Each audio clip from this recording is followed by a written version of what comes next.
Hi, I'm Jim Carefoot with Armada Technologies. This is Craig Reed with Armada Technologies, and today we're just going to take a couple minutes to illustrate the concept of troubleshooting two-wire decoder systems using a milliamp clamp meter. And of course, today we're going to use the Armada Pro 93, which is kind of an industry standard for this kind of troubleshooting.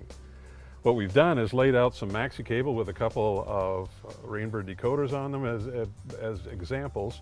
This could just as well be a Hunter ID1 cable with Hunter decoders and other vendors, but we're going to use this for illustration today.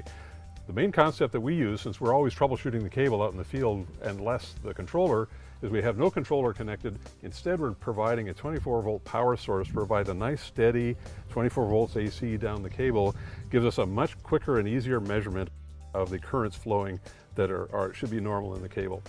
So what we're going to always do, of course, is to turn it to the milliampere current setting in here, which means that these jaws now will be measuring very small levels of current.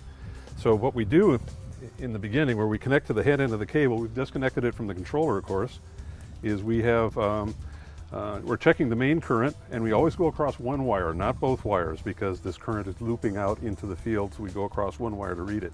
And we're reading about 2.8 milliamperes, which is the sum current of these two Reinbird decoders that are out here. That is a normal situation. If there were shorts downstream, the current would be much larger, and that would be abnormal. And we know that we have two decoders out here. If this current was much more than 5 milliamperes, we'd know we'd have trouble. Alternatively, if one of these decoders was damaged or disconnected or had a corroded splice, the current would be lower than normal. So we're using these variations in current to try to detect where the trouble is. So what we would do next is move to we've laid these on the top of the ground, of course, just for illustration. This would normally be a valve box.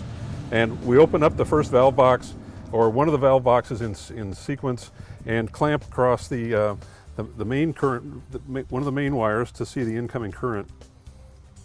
We've loosened one wire here to help illustrate a corroded splice, so that's what we're going to illustrate. So here again, where the current is coming from the main controller end of the cable, we see 2.8 milliamperes, which is the normal thing, and we would expect that here, and we'll move downstream to see what the current is.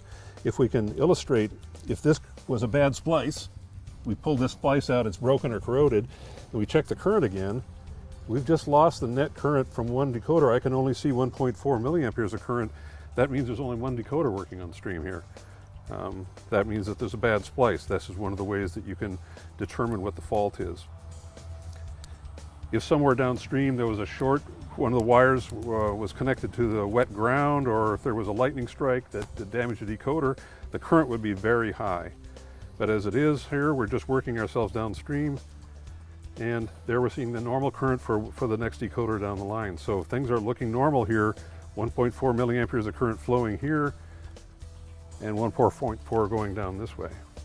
So we moved down our demonstration cable a little further to the second valve box, if you can imagine that, where our other decoder is.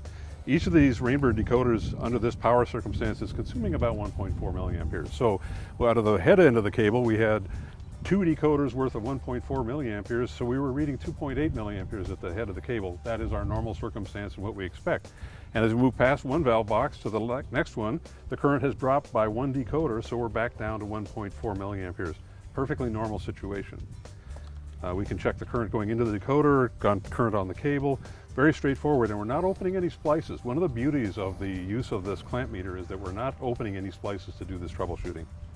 And what we've got here now, there are no further valve boxes downstream, and we're checking, and as it should be, there's a zero current flowing down the cable to the field. So we know that there are no short circuits or problems there. However, something that could happen is that in some downstream valve box or junction box, the cable, and I'm going to simulate that by jamming this maxi cable into the dirt. When I did that, all of a sudden now we've got 4 or 5 milliamperes flowing to what should be a dead end cable. I know I've got a short type of a problem down there. So we're looking alternately for too little cable, too little current, and too much current, and just the right amount of current. And this is telling us what's happening on the cable without doing any intervening into the removing splices or anything. So that's the purpose of the milliamp clamp meter.